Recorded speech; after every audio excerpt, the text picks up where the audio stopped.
This is an AQA Trilogy paper. It's a chemistry paper 2H, higher tier, from June 21. A student investigated the reaction between magnesium and excess hydrochloric acid. Figure 1 shows the apparatus. This is the method used. Pour 50 centimeters cubed of hydrochloric acid into a conical flask, add a piece of magnesium, insert stopper and delivery tube and start a timer. Collect the gas produced in the gas syringe. Record the volume of gas produced every 20 seconds for 2 minutes. Repeat steps 1 to 5 with higher concentrations of hydrochloric acid. Give the independent variable and one control variable in this investigation. So the independent variable is what you change.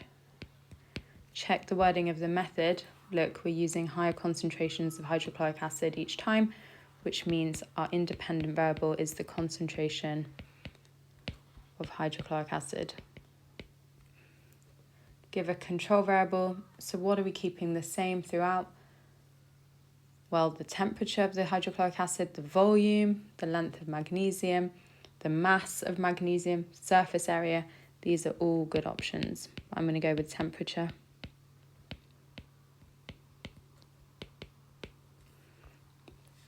Table 1 shows the results from the first experiment using hydrochloric acid with a low concentration.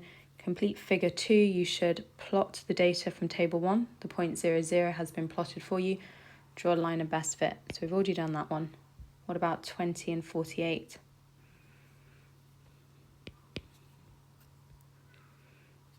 (40 and 72,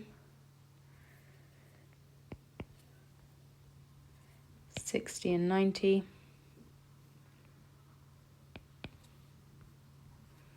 80 and 97,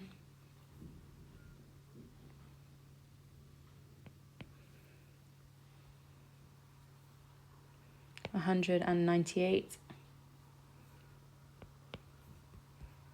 120 and 98, so we're really leveling out up here. And then we need a line of best fit, which I will struggle to draw on the iPad. Okay, that's as good as you're going to get from me here.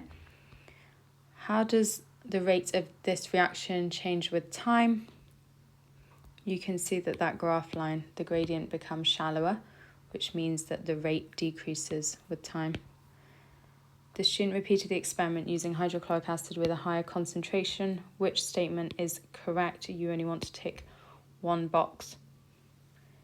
The activation energy for the reaction was higher. No, we haven't added or taken away a catalyst or anything here, so we haven't altered our activation energy. The magnesium reacted more quickly. That would be true because we're using a hydrochloric acid with higher concentration.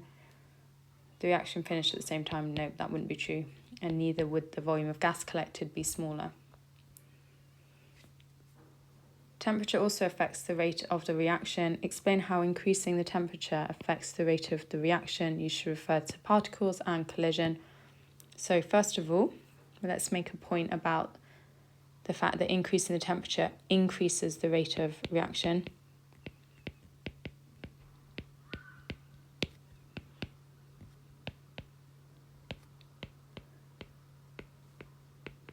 Why is this? Let's answer in terms of collision theory. The particles have more kinetic energy.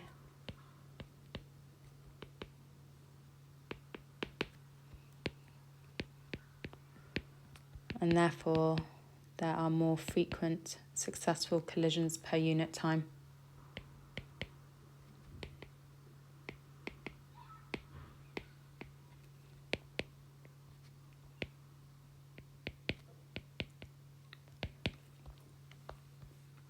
Crude oil is a resource found in rocks. Most of the compounds in crude oil are hydrocarbons. Complete the sentence.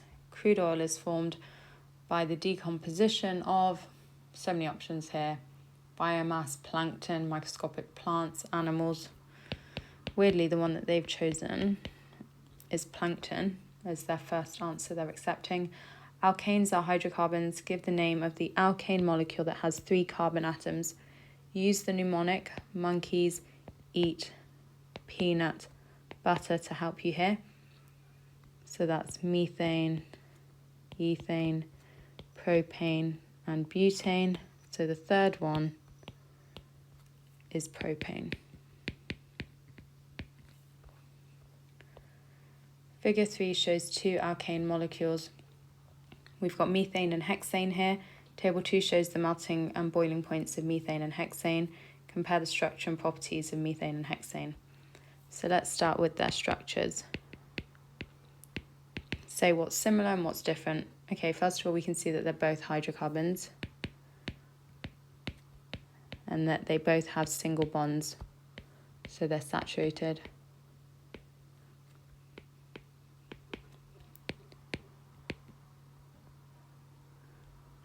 Let's have a look at how many atoms of each element we have. We can see that methane has 1 carbon with 4 hydrogen atoms. Hexane has 6 carbon atoms and 14 hydrogen atoms.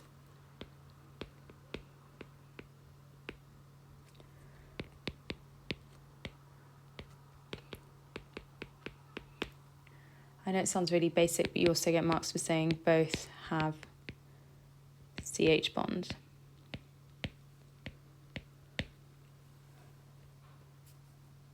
What about more to do with their structure in terms of bonding? Both are simple covalent structures or simple molecular structures.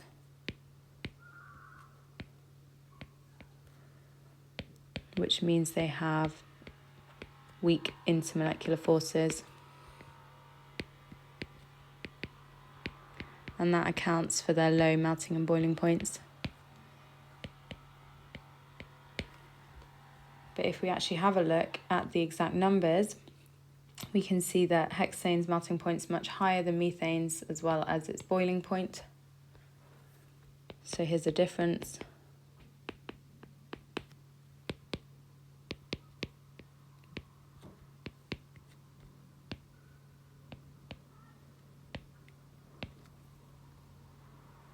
And then at room temperature, which remember is around 20 degrees Celsius, we can see here that hexane would be a liquid at room temperature, whereas methane would be a gas.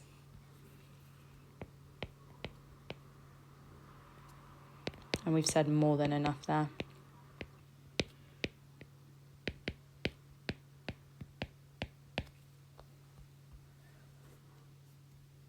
Hydrocarbons are cracked to produce more useful alkanes and alkenes.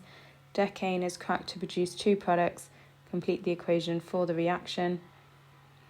So we have been told we're making ethene here, so just take C2H4 away from C10H22 and you'll end up with C8H18.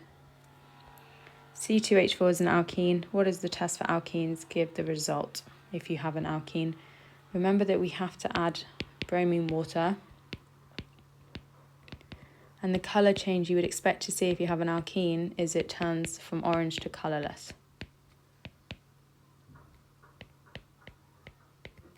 You must write colourless, do not write clear. Clear and colourless do not mean the same thing. Clear just means you can see through it.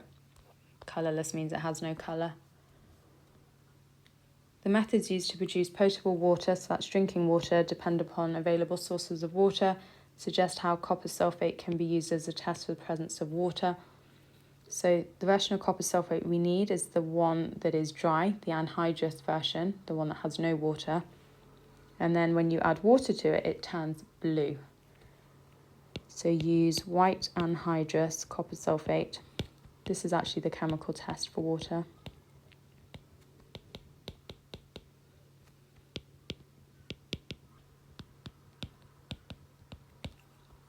The boiling point is used to check the purity of a sample of water. In chemistry, what is meant by pure substance? It means that it contains one type of element or one type of compound, so it's not mixed with anything else.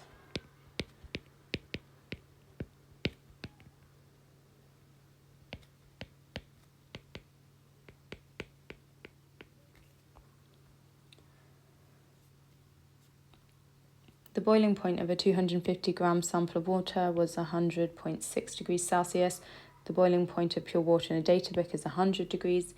Each 1% impurity increases the boiling point by 0.12 degrees Celsius. Calculate the mass of the impurity in the sample of water.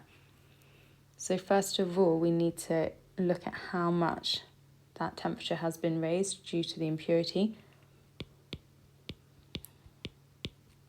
So work out the difference between those two numbers. And it's 0.6. And then we know that it has increased temperature by 0.6 degrees, and we know that 0.12 degrees increase in temperature accounts for 1% impurity. So just do 0.6 divided by 0.12 to get a 5% impurity. So we know that our sample has 5% impurity. So what is that as a mass? Well, we work out 5%, so 5 over 100 of that 250 grams to get a mass of impurity, which is 12.5 grams. Explain how distillation is used to obtain potable water from salty water. This is an answer you just need to learn. So you heat the salty water.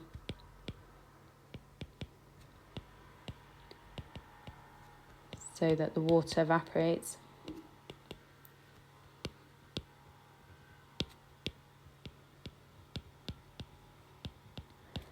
Cool the water so that it condenses, and you'll be left with potable water at that point with no salt in it.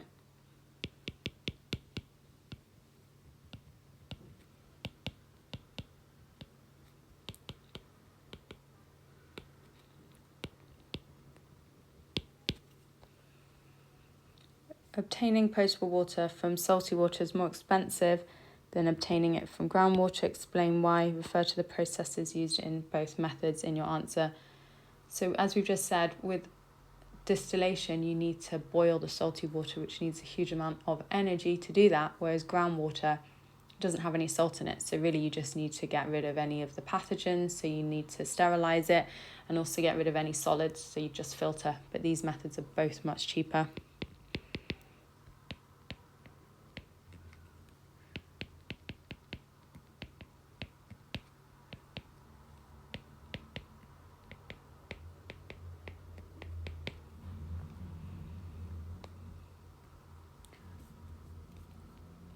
Industries use the Earth's natural copper resources to produce useful products. Figure 4 shows the world production of copper from 1900 to 2020.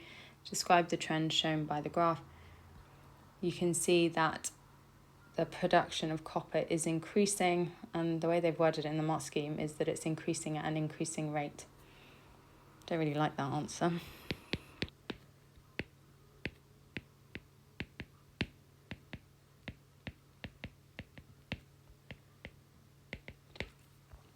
Suggest one reason for the trend in figure 4. So why do we need more copper? Potentially because there's an increase in the human population.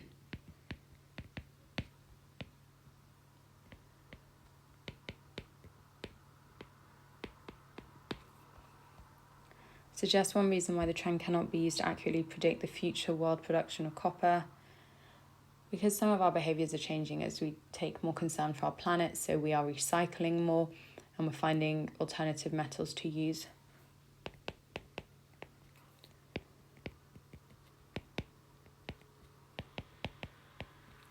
High-grade copper resources are now difficult to find. Phytomining is used to extract copper from low-grade ores. There are 5 stages in phytomining. The stages are not in the correct order. What is the correct order of stages A, B, C, D, and E? So remember, we have to grow our plants in soil that contains low-grade copper. They absorb it in their roots. Then we burn the plants to produce an ash, and then we use something like electrolysis to purify. So let's have a look. So that will be number 1. Then we're harvesting. Then we're burning. We're dissolving that ash in acid. And then we're using electrolysis. So we're looking for B, D, C, A, E. You have 2 disadvantages of phytomining compared with traditional mining methods. Do not refer to cost. Well, because you're going through all this rigmarole of growing plants, it's going to be much slower.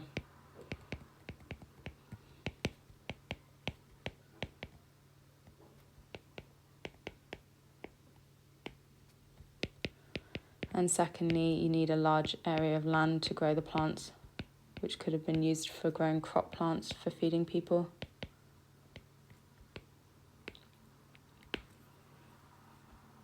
In 1 year, 8.89 times 10 to the 9 kilograms of copper was produced. 41% of this copper was produced from recycled copper. The energy needed to produce 1 kilo of copper from copper ore is 70.4 megajoules. The energy needed to produce 1 kilogram of recycled copper is 27.2 megajoules. Calculate the difference in energy used if all copper was produced from recycling. Give your answer to 3 sig fig. First of all, we need to work out the copper ore energy requirement if we know that 59% of copper is produced from ore, because after all, these two numbers need to add up to 100, so that's where the 59% comes from here. We know that the energy requirement per kilo is 70.4, and then this is how much copper we're actually after, so that's why we're doing this calculation. To get 3.693 times 10 to the 11. Let's do the corresponding calculation, but for recycling. So again, we need 8.89 times 10 to the 9. It's 27.2 here. And then 41% of the copper was made in this way. To get 9.914 times 10 to the 10. So therefore, our total consumption for today is those two numbers added together, which is 4.684 times 10 to the 11. Then we need the energy requirement if you just used recycling to make that huge quantity. So that would be 8.89 times 10 to the 9 multiplied by the energy requirement for recycling only, which is, gosh, I'm really running out of space, 2.418 times 10 to the 11. And then finally work out the difference in these two numbers to find this difference in energy used, which to 3 significant figures becomes, let's change colour, 2.27 times 10 to the 11. Atmospheric pollution is emitted by cars. Some car emissions contain nitrogen dioxide. Describe how nitrogen dioxide is produced in the engine of a car that burns fossil fuels. So what happens is in the very high temperatures that you find in car engines, the oxygen and nitrogen, which are usually fairly unreactive, can actually react together to produce nitrogen dioxide, which then dissolves in water, forming acid rain.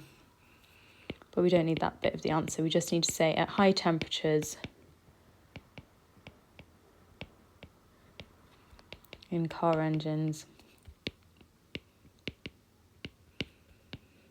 nitrogen reacts with oxygen, forming NO2. Table 3 shows the concentration of nitrogen dioxide in the air in 3 different areas in 1 week. So we're looking at city centre versus the countryside versus the motorway. The mean value for nitrogen dioxide in the air for the whole week in the city centre is 33 micrograms per metre cubed. Calculate value X for the concentration of nitrogen dioxide in the air in the city centre on Sunday. So we know that this mean value here is 33. So when we add all these numbers together, then divide by 7, because there's 7 days in the week, we get 33. So that's the maths we're going to do now. In fact, I'll do it up here because I can't really see it if I move down. So if we divide that by 7, we make 33. So to solve for x, times both sides by 7, and then add 35 plus 37 plus 37 plus 34 plus 37 plus 29. So 209 plus x equals 231. How do we solve for x? Take 209 from both sides to get x equals 22, which is a sensible answer. Each value in Table 3 has an uncertainty of plus or minus 2 micrograms per metre cubed. Explain why this uncertainty is most significant for countryside data. what's obvious about this countryside data is the values are much lower, which means that your uncertainty will have a much greater effect when you have smaller values.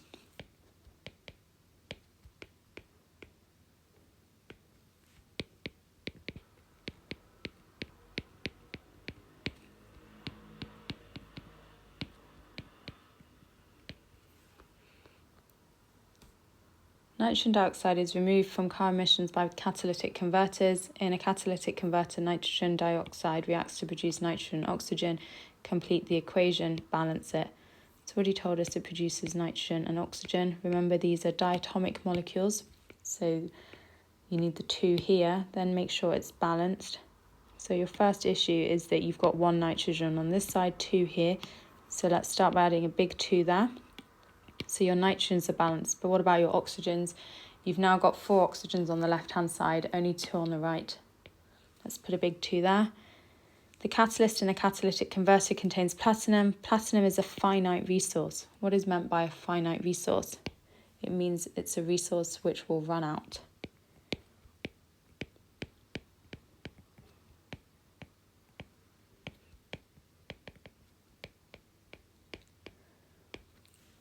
Emissions from car engines contain carbon dioxide.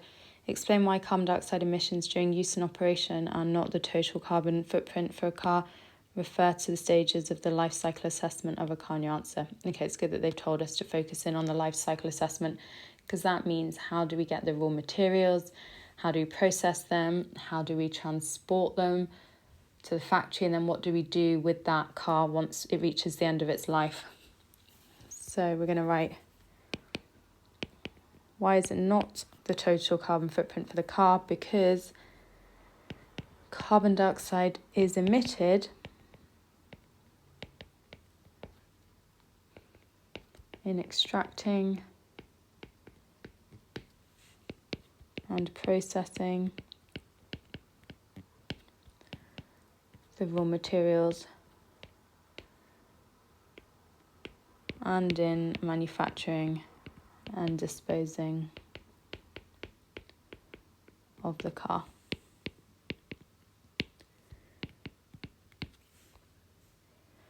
Ammonia is produced when a mixture of nitrogen and hydrogen reacts. The equation for the reaction is this. Nitrogen is obtained from the air. A mixture of nitrogen and hydrogen must not contain carbon dioxide and oxygen. Explain how a sample can be tested to show that carbon dioxide is not present. So remember, we bubble the gas through lime water, but we want a negative result. So we do not want it to turn cloudy or milky. A catalyst is used in the reaction. Explain how a catalyst increases the rate of reaction. Again, an answer that needs rote learning. A catalyst offers an alternative reaction pathway with lower activation energy.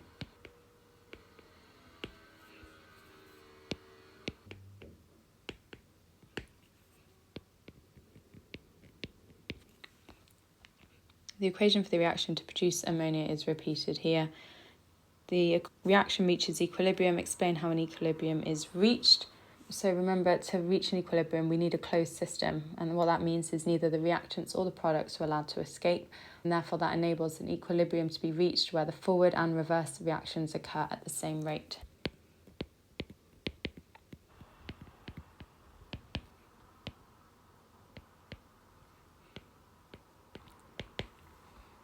Suggest how the catalyst affects the equilibrium position. Give one reason for your answer. Okay, it has no effect on the position of equilibrium because it increases both the forward and reverse reactions by the same amount.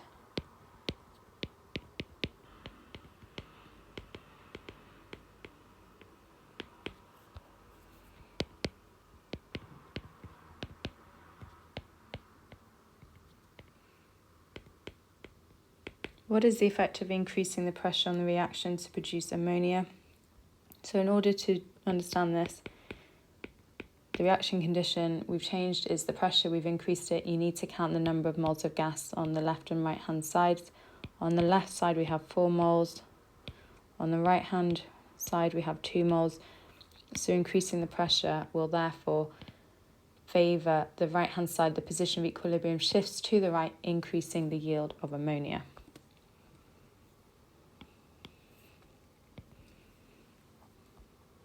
The forward reaction is exothermic. Explain the effect of increasing the temperature on the yield of ammonia gas produced at equilibrium.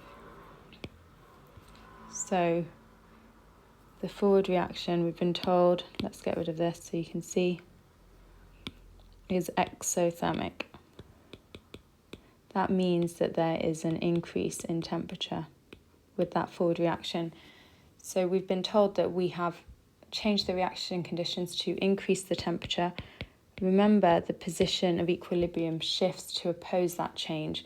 So if we increase the temperature, it will favour the endothermic reaction, which cools down the chamber, so it will shift the position of equilibrium to the left, meaning that our yield of ammonia decreases. This is definitely the most difficult part of the specification, in my opinion. So there's a decreased yield of ammonia because the position of equilibrium shifts to the left in favour of the endothermic reaction, which will cool the system